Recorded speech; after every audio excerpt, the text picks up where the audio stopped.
Hello everybody, and welcome to the weekly countdown of the top 10 best-selling light novels in Japan, this covering the week of December 18th to the 24th.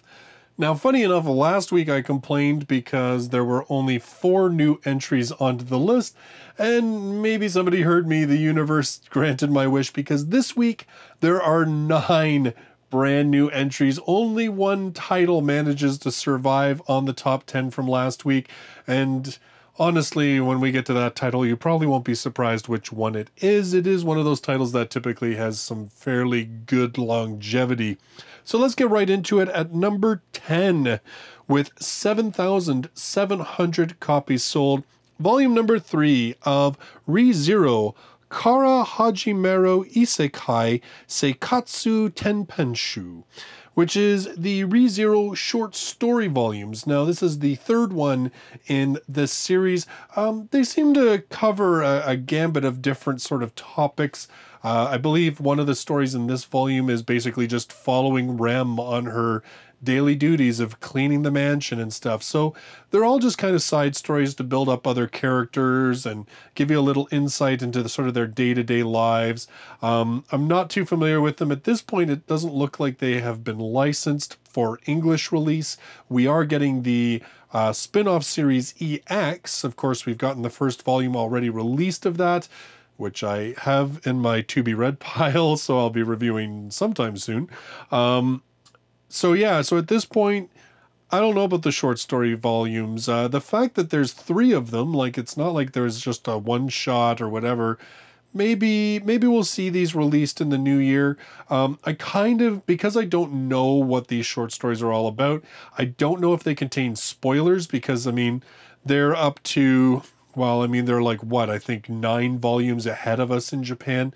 So potentially these short stories might contain spoilers. That might be why we haven't seen them licensed yet, because say Yen On, who has licensed EX as well as the main series, they may be holding off because they don't want to get a license that they can't even release the first volume for some time. So depending on the contents of these, what kind of spoilers they have for future volumes, we may very well see these licensed, but it may not be for a little while yet, because Yenon only seems to be releasing maybe 3, tops 4 volumes a year.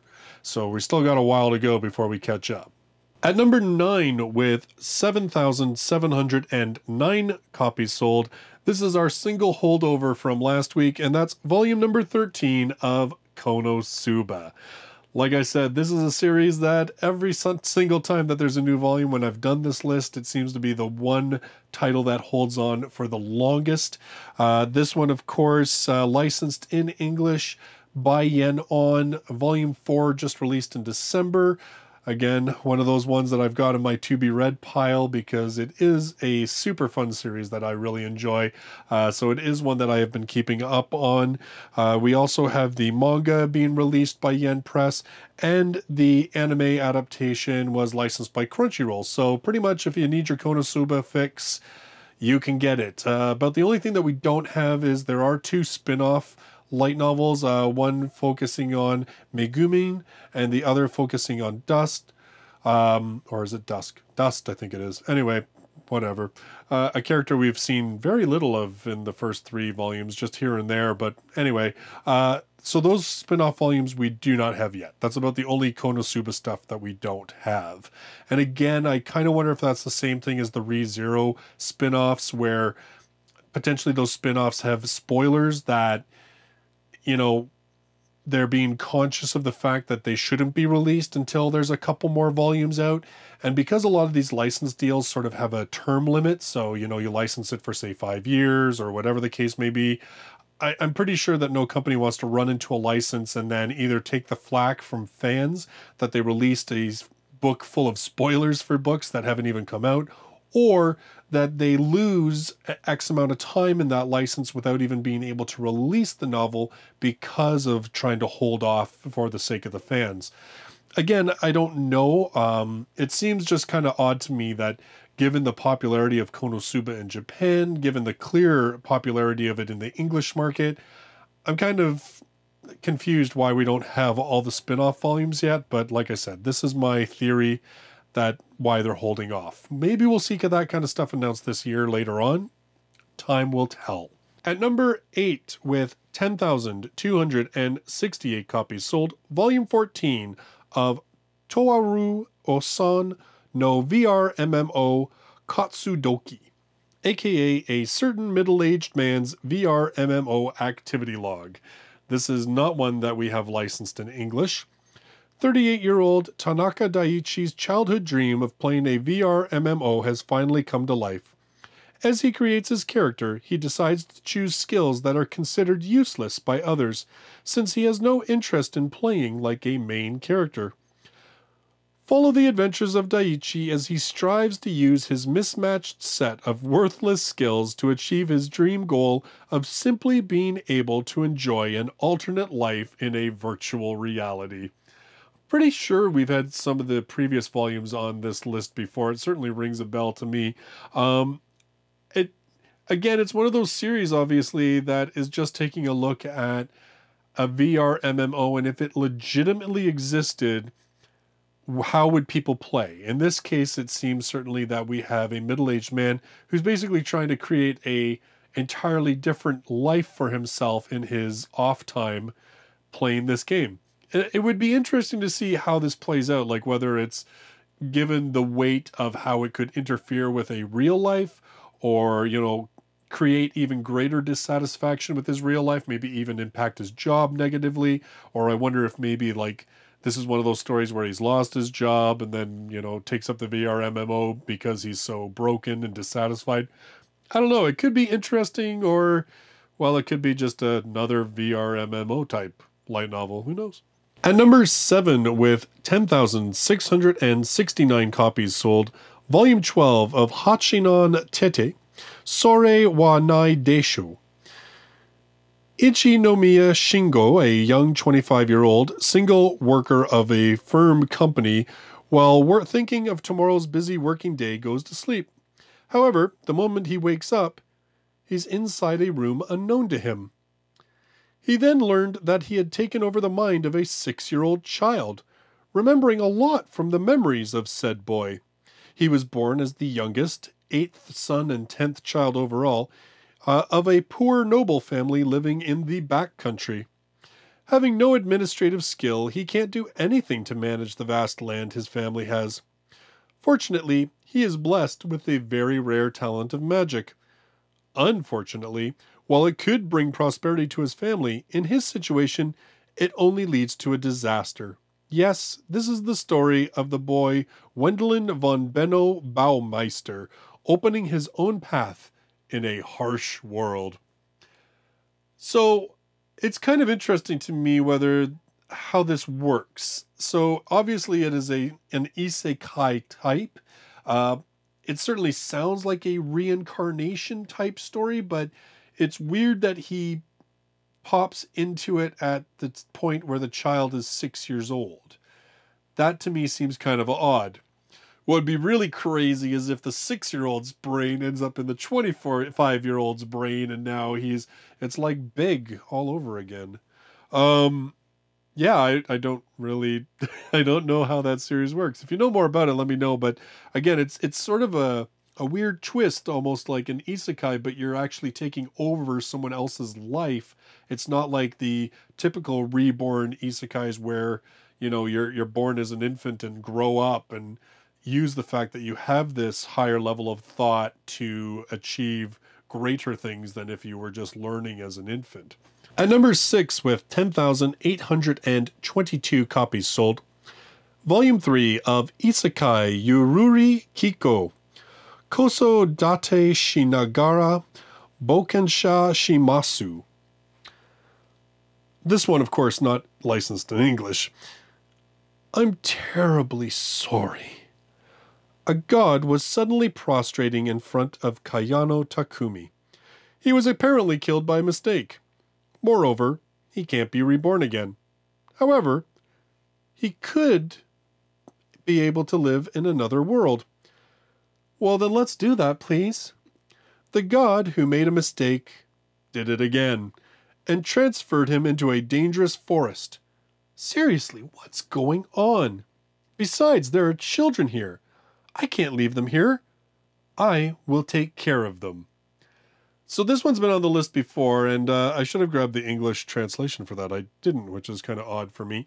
I believe it's something like an adventurer raising two children in a fantasy world or something like that. I mean, really it is. It's just this story of this sort of surrogate family and Isekai, an adventurer reborn into this world, and pretty much taking these kids under his wing and, you know, them adventuring and learning to be a family together. That's kind of the gist I get. It sounds like it could be kind of cute, like definitely in terms of similar series that we have in English. I mean, we do have If It's For My Daughter, I'd Even Defeat a Demon Lord. Sort of the same idea, an adventurer coming across a young child, adopting her as his daughter.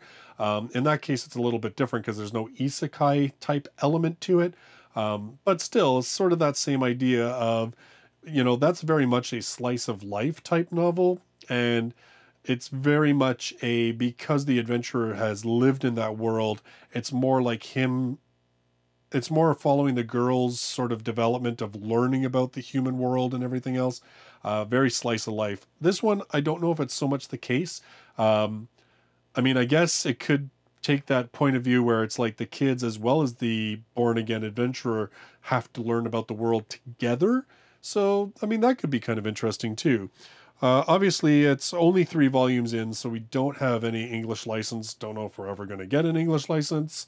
But I know Volume 2 was on this list previously, so there's obviously a little bit of excitement behind this title. At number 5, with 11,715 copies sold, volume number 11 of Isekai wa Smartphone to Tomo ni. In other words, in another world with my smartphone. This one is licensed in English and being released by J Novel Club. Volume 6 is coming out January 5th. I reviewed the first 2 volumes. I'm horribly behind. It's one of those series that I always look at a new release when it comes out and I'm like, you know, I should really read some more of that. And apparently the anime that just finished, I guess it ran, what, until September, I want to say. I know it's not during this current season. It was the season before. I have been told that it covered volumes 1 to 3. So I'm kind of like, I should at least read volume 3 because then I could watch the anime.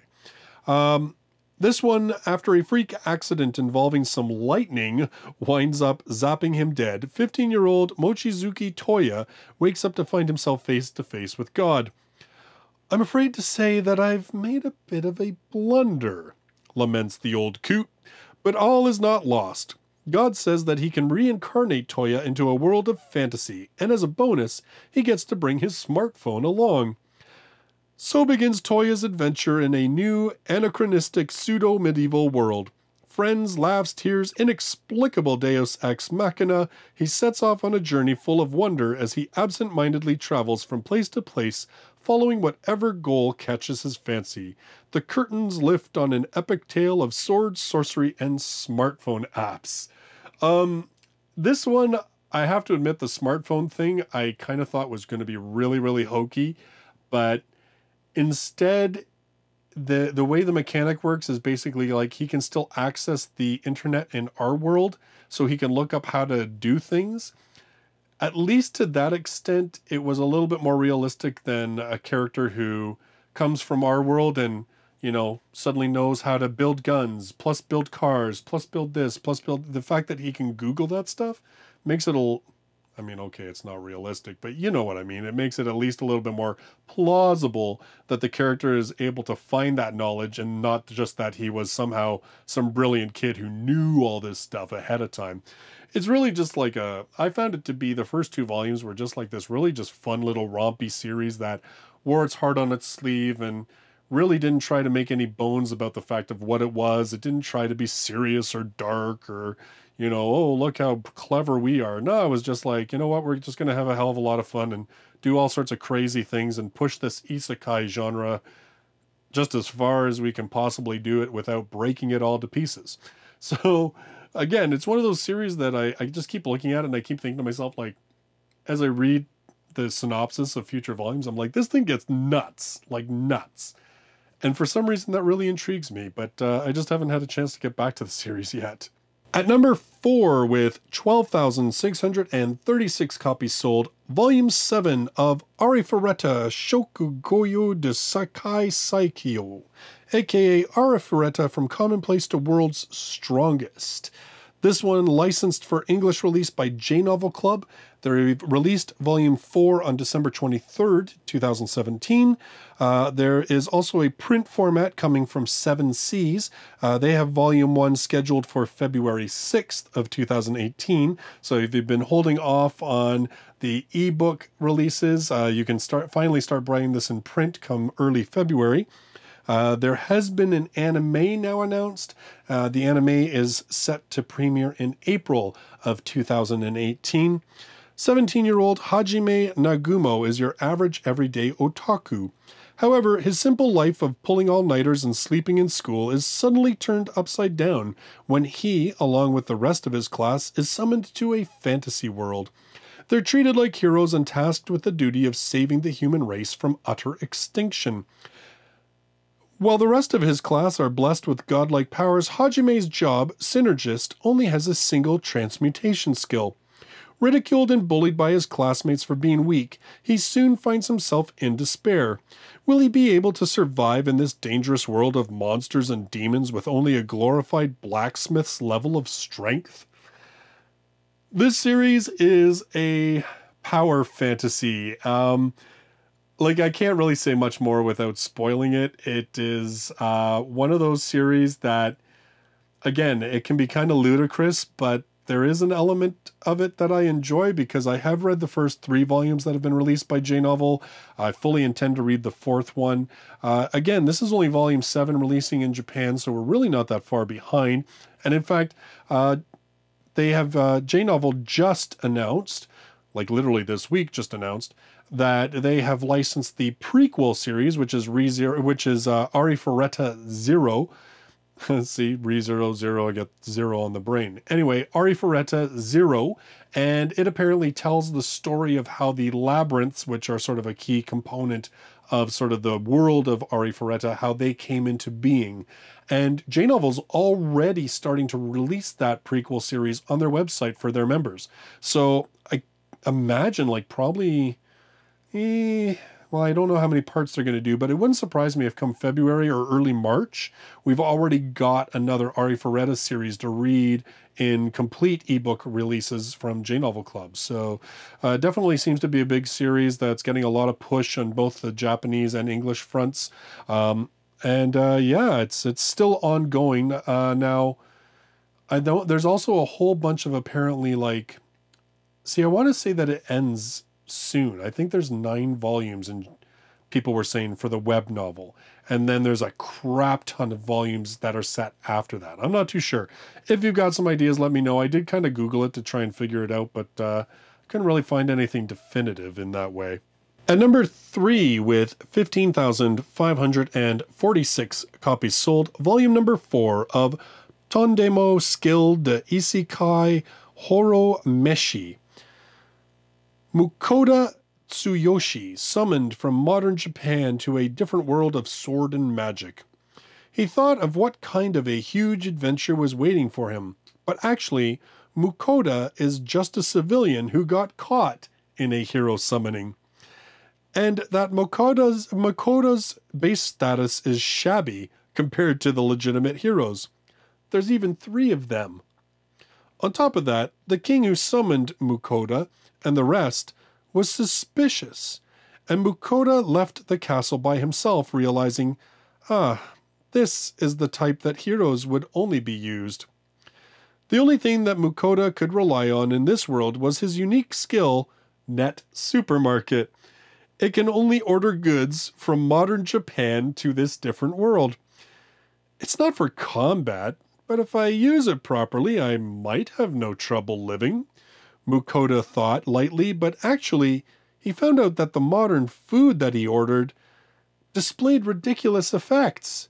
On top of that, ridiculous guys were attracted by this different world's food gathering. So it's kind of like mixing isekai restaurant to another world. Yeah, I don't know. Like, I'm kind of curious about this one, to be really honest. Like, a dude who can summon food from Japan, but then it sounds like the food from Japan, when it says it has ridiculous stats, I don't know whether that means that it's going to make him overpowered, or whether it's just that it has ridiculous stats, like, you know, it can heal you, or it can, you know, up your health points, or I don't know how it works. I mean, there's probably a game type mechanic involved in the whole thing. But it's only volume 4. Of course, there's no English license. I do like that there's like, it looks like a big fluffy white wolf dog. I don't know, that seems to be his buddy in this. I'm all for that. I'd check it out if it came out.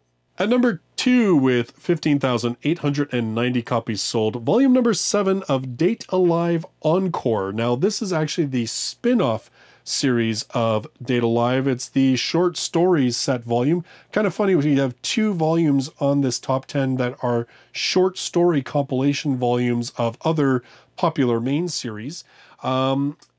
There is no English license for this, or, of course, for even the main series.